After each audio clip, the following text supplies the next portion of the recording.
Hello, good morning everyone. Welcome to new exam 001 current affairs. आज है 15 मई 2020 और 15 मई 2020 से करंट अफेयर्स के जितने भी इंपॉर्टेंट क्वेश्चन बनेंगे वो हम इस वीडियो में डिस्कस करेंगे।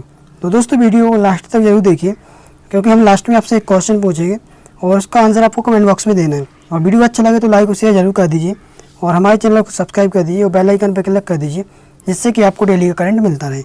तो चलते हैं, करते हैं आज करंट अफेयर्स स्टार्ट। हाल ही में किसने फैमिली सेफ्टी ऐप लॉन्च किया है? तो एक किया है किसने? माइक्रोसॉफ्ट ने। हाल ही में माइक्रोसॉफ्ट ने एक नया ऐप लॉन्च किया है जो माता पिता को बेहतर नियंत्रण प्रदान करने में मदद करेगी के लिए अपने बच्चों की गतिविधि पर नज़र रखने में मदद करेगा। ऐप को फैमिली सेफ्टी कहा जाता है और इसे पहली बार मार्च 2020 में लॉन्च किया गया था और अब कंपनी ने iOS और एंड्रॉयड पर ऐप के सीमित प्रीव्यू को लॉन्च करना शुरू कर दिया है। यह बच्चे की ऑनलाइन गतिविधि के बारे में परिवार को संचार स्थापित करने में मदद करता है।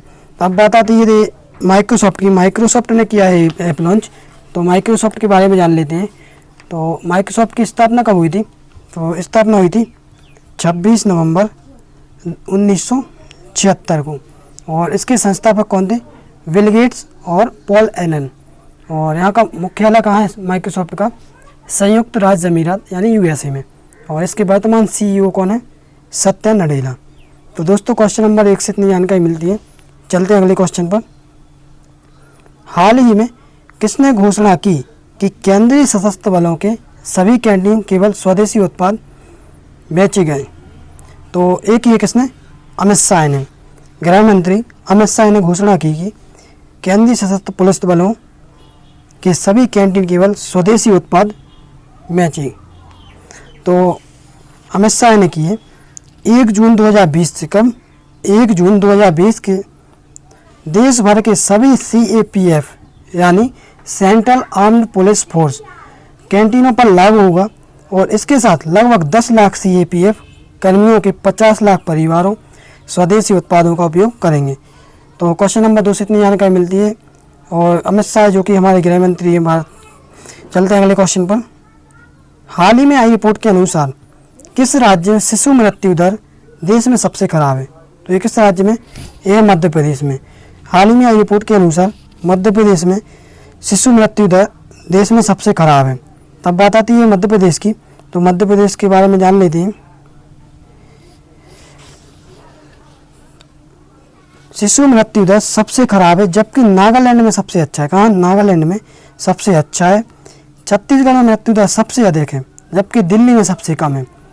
इन विवरण को केंद्र ने हाल ही में अपने नमूना पंजीकरण प्रणाली SRS बुलेटिन में 2018 के लिए एकत्रित आंकड़ों के आधार पर जारी किया था। जारी आंकड़ों के अनुसार शिशु मृत्यु दर 6.2 और 3.2 थी। मध्य प्रदेश। अब बात आती है मध्य प्रदेश की। मध्य प्रदेश के बारे में आई बात। तो मध्य प्रदेश की राजधानी क्या है? भोपाल। और मध्य प्रदेश की गठन कब हुआ था? 1 नवंबर 1956 को।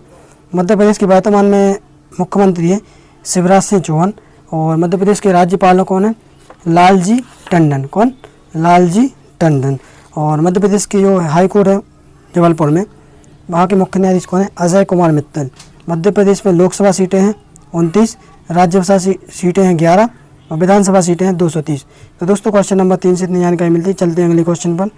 हाल ही में किसने अपने कर्मचारियों को घर से काम करने का विकल्प चयन करने का अधिकृत किया है? एक किया है किसने? ट्विटर ने। ट्विटर ने किया है। तो अब बात आती है, ट्विटर ने अपने कर्मचारियों को घर से काम करने के विकल्प का चयन करने के लिए अधिकृत किया है। उन्हें एक सामान्य कार्य दिवस की तरह भुगतान किया जाएगा। नया विकल्प उन कर्मचारियों के लिए जिन्हें कुछ भूमिकाओं के लिए कार्यालय में भौतिक रूप से उपस्थित होने की आवश्यकता नहीं है और जो घरों से नहीं किया जा सकता। ट्विटर कोविड-19 महामारी के मद्देनजर वर्क फ्रॉम होम मॉडल पर जाने वाली पहली कंपनियों में से एक है। अब बात आती है ट्विटर की। तो ट्विटर की स्थापना कब हुई थी? 21 मार्च 2006 में। मुख्यालय है सैन फ्रांसिस्को में और कैलिफोर्निया में। उद्योग मोबाइल सामाजिक नेटवर्क माइक्रो ब्लॉगिंग और अध्यक्ष डॉर्सी और वर्तमान CEO है इवान विलियम्स। तो क्वेश्चन नंबर 4 से इतनी जानकारी मिलती है। चलते हैं अगले क्वेश्चन पर। हाल ही में किस राज्य ने JK मॉनिटरिंग.in वेब पोर्टल लॉन्च किया? तो ये किसने किया है? एक यह है जम्मू कश्मीर ने। किसने? जम्मू कश्मीर ने। और जम्मू कश्मीर और प्रशासन ने लॉकडाउन के कारण देश के अन्य हिस्सों में फंसे अपने निवासियों की मदद के लिए एक वेब पोर्टल लॉन्च किया है। पोर्टल jkmonitoring.nic.in पंजीकृत लोगों को अपडेट देता है और किसी व्यक्ति को घर वापस जाने की सुविधा के लिए अपने आवेदन की स्थिति की जांच करने की भी अनुमति देता है। इसके अलावा एक समर्पित 24/7 कोविड-19 हेल्पलाइन 01912466 भी लॉन्च किया गया है। तो क्वेश्चन नंबर 5 से इतनी जानकारी मिलती है। चलते हैं अगले क्वेश्चन पर। क्वेश्चन नंबर 5 से इतनी जानकारी मिलती है। चलते हैं अगले क्वेश्चन पर। हाल ही में किस राज्य ने ई संजीवनी ओपीडी ऑनलाइन का एक अनूठा विचार पेश किया है? तो ये किसने किया है? ये किया है महाराष्ट्र सरकार ने। किसने? महाराष्ट्र सरकार ने। महाराष्ट्र सरकार ने अपने लैपटॉप या मोबाइल फ़ोन के माध्यम से लोगों को आउट पेशेंट डिपार्टमेंट ओपीडी सेवाएं प्राप्त करने में मदद करने के लिए ई संजीवनी ऑनलाइन का एक अनूठा विचार पेश किया है। ऑनलाइन ओपीडी सेवाएं http://www.esanjeevani.opd.in पर उपलब्ध हैं। मरीज पोर्टल पर जाकर ई टोकन का लाभ उठा सकते हैं, फिर भी एक वीडियो कॉल कर सकते हैं और एक डॉक्टर परामर्श के लिए उपलब्ध होगा। अब बात आती है महाराष्ट्र की, तो महाराष्ट्र के बारे में जान लेते हैं। महाराष्ट्र की राजधानी मुंबई। महाराष्ट्र का गठन कब हुआ था? तो ये महाराष्ट्र का गठन हुआ था कब? महाराष्ट्र का गठन हुआ था 1 मई 1960 में। और यहाँ की राजधानी मुंबई और नागपुर में जो शीतकालीन वो है। और वर्तमान राज्यपाल हैं भगत सिंह कोश्यारी, मुख्यमंत्री उद्धव ठाकरे और उप मुख्यमंत्री अजित पवार। और यहाँ के चीफ जस्टिस हैं जो हाल ही में बने हैं दीपांकर दत्त। यहाँ पर लोकसभा सीटें हैं 48, राज्यसभा सीटें हैं 19, विधानसभा सीटें हैं 288 और यहाँ पर विधान परिषद भी है। तो आप याद कर लेना विधान परिषद की सीटें कितनी हैं 78। और विधान परिषद जिस राज्य में उनकी सीटें आप रख ही लीजिए क्योंकि ये इंपॉर्टेंट होती है। इसकी जो आप PDF है वो आप हमारे टेलीग्राम ग्रुप न्यू एग्जाम 001 से डाउनलोड कर सकते हैं। और महाराष्ट्र के बारे में कुछ एक्स्ट्रा फैक्ट जाने तो महाराष्ट्र का राजकीय पशु है इंडियन जायंट गिलहरी और राजकीय पक्षी पीले पैर वाले हरे कबूतर।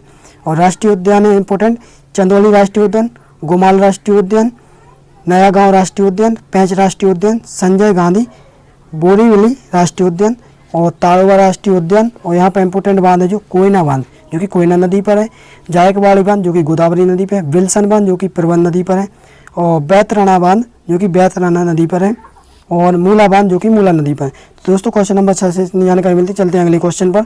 हाल ही में किसे भारतीय पुरातत्व सर्वेक्षण के महानिदेशक के रूप में नियुक्त किया गया है? तो ये किया गया है किसे? बी विद्यावती को। भारतीय पुरातत्व सर्वेक्षण को 12 मई 2020 को IAS अधिकारी बी विद्यावती की नियुक्ति के साथ एक नया महानिदेशक मिली। सुश्री विद्यावती मंत्रिमंडल की नियुक्त समिति के आदेश के अनुसार 1991 बैच की कर्नाटक कैडर की अधिकारी है। वे भारत सरकार के में अतिरिक्त सचिव के पद पर कार्यरत रहेंगे। अब बात आती है किसकी? अब बात आती है ASI की।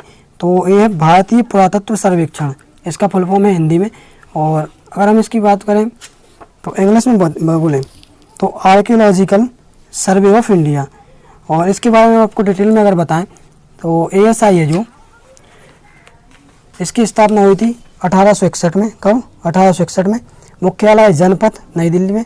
इसके जब सबसे पहले महानिदेशक थे जो थे 1871 से 85 के बीच में अलेक्जेंडर कनिंघम। कौन? Alexander Cunningham. और वर्तमान में कौन है? C बाबू राजीव। और इनका कार्य जो है राष्ट्रीय महत्व के प्राचीन स्मारकों तथा पुरातत्वीय स्थलों और अवशेषों का रखरखाव करना। तो दोस्तों हमने आपको ASI के बारे में बताया। चलते हैं अगले क्वेश्चन पर। हाल ही में प्रधानमंत्री नागरिक सहायता और आपातकालीन राहत कोष ट्रस्ट में कितने करोड़ रुपए आवंटित करने का निर्णय लिया?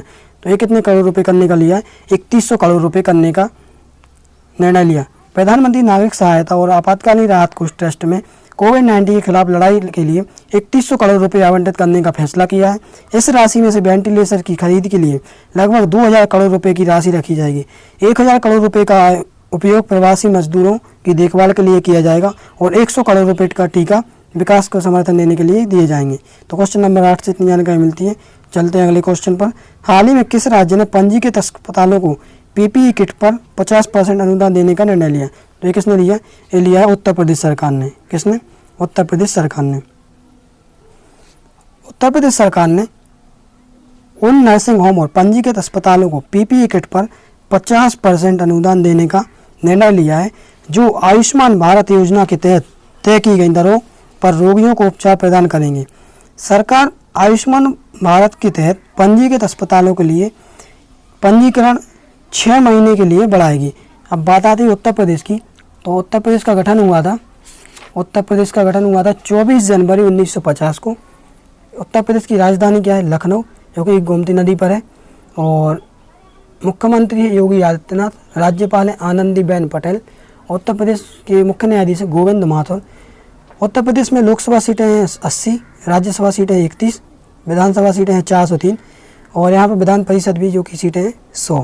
तो क्वेश्चन नंबर 9 से इतनी जानकारी तो मिलती है।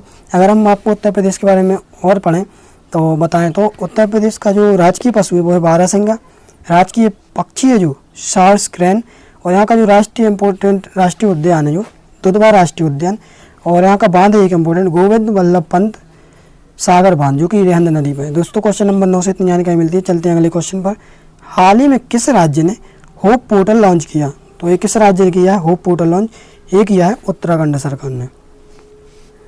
उत्तराखंड के मुख्यमंत्री त्रिवेंद्र सिंह रावत ने प्रशिक्षित युवाओं के लिए रोजगार के अवसर पैदा करने के उद्देश्य से एक पोर्टल लॉन्च किया है। ये उन्हें अपनी रोजगार क्षमता को बढ़ाने के लिए कौशल विकास के अवसर भी प्रदान करेगा। Portal hope helping out people everywhere पहले से ही राज्य में रहने वाले युवाओं के साथ साथ बाहर से लौटे प्रवासी युवाओं पर भी डेटा एकत्रित करना शुरू कर चुका है। उत्तराखंड, अब बात आती है उत्तराखंड की, तो उत्तराखंड की जो राजधानी है, उत्तराखंड की राजधानी है देहरादून। और उत्तराखंड का जो गठन हुआ था वो हुआ था कब? उत्तराखंड का गठन हुआ था उत्तराखंड का गठन हुआ था कब? ये हुआ था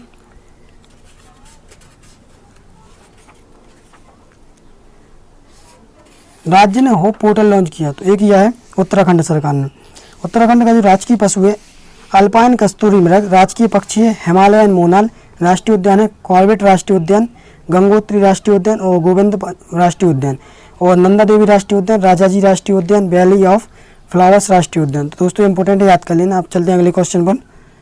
हाल ही में केंद्रीय माध्यमिक शिक्षा बोर्ड CBSE के नए अध्यक्ष के रूप में किसे नियुक्त किया गया है? तो ये किसे किया गया है? ये किया गया है मनोज आहूजा को। मनोज आहूजा। केंद्रीय माध्यमिक शिक्षा बोर्ड CBSE ने 12 मई 2020 को IAS अधिकारी मनोज आहूजा को नया अध्यक्ष नियुक्त किया है। मनोज आहूजा वर्तमान में लाल बहादुर शास्त्री राष्ट्रीय प्रशासन अकादमी के विशेष निदेशक के रूप में कार्यरत हैं। वह अप्रैल 2020 में मानव संसाधन विकास मंत्रालय की शिक्षा और साक्षरता विभाग में सचिव के रूप में नियुक्ति की गई अनीता करवाल की जगह लेंगे। तो दोस्तों क्वेश्चन नंबर 11 से इतनी जानकारी मिलती है। चलते हैं अगले क्वेश्चन पर। हाल ही में किसने नरेंद्र मोदी की वोकल फॉर लोकल कॉल पर दिशा निर्देश जारी किए हैं? तो किसके किए? खादी और ग्राम उद्योग ने। किसने किए? खादी और ग्राम उद्योग ने। हाल ही में नरेंद्र मोदी की वोकल फॉर लोकल यानी इसकी किसने की? खादी और ग्राम उद्योग ने।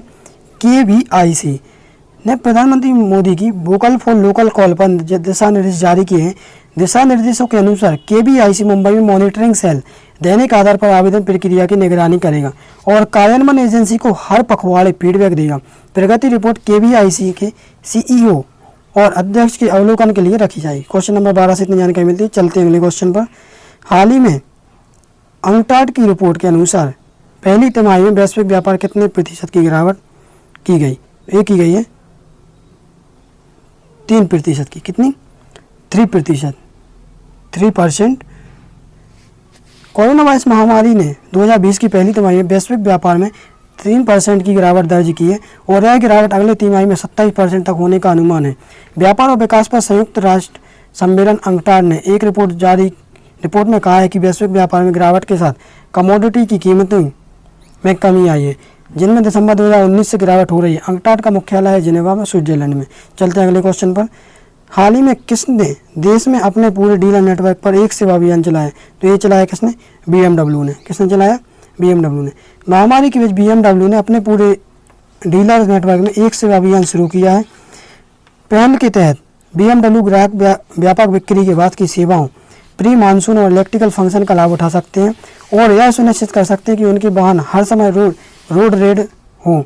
BMW extended care and service 33 point check सेवा है और ग्राहक ऑनलाइन बुकिंग प्रक्रिया को पूरा कर सकते हैं। तो क्वेश्चन नंबर 14 से जानकारी मिलती है। अब बात आती है BMW की, तो बावेरियन मोटर वर्क्स इसकी स्थापना हुई थी 1916 में, BMW की 1916 में, और इसके संस्थापक है फ्रांस जोसेफ पॉप कार्लेप और कमेलो कास्टिलियोने, और इसका मुख्यालय है म्यूनिख जर्मनी में, और CEO है वर्तमान में नॉर्बर्ट रेथफोर्ड।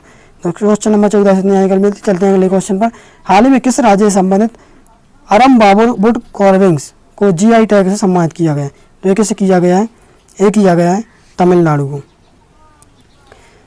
तमिलनाडु के मध्य क्षेत्र से संबंधित तंजावुर नीति बक्स और अराम बाबुर वुड कार्विंग्स को भौगोलिक संकेत टैग से सम्मानित किया गया। तंजावुर नीति बक्स तंजावुर पृथ्वर्ग नैति पित्त से एक दलदली पौधे से बनाया गया है, जिसे